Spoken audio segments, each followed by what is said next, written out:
Welcome back. You're listening Tiki-Cooks TV, where you get all the feels and grooves with your food.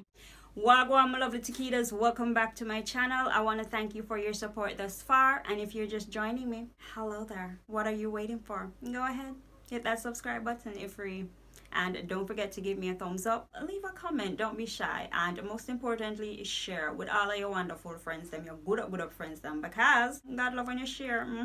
So Today I'll be making some wet lemon pepper wings to fly away. and if you want to see how I made this, then stick around to the end now. I have some nice things in there, you know, them easy grooves. And I'll also add the ingredients in the description below.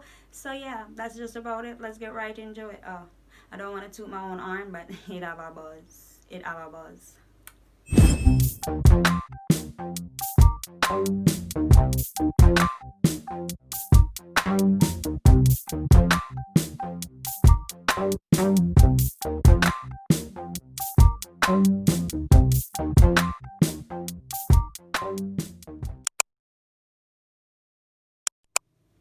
So as usual, I went ahead and cleaned my chicken, which you're supposed to. So let's begin.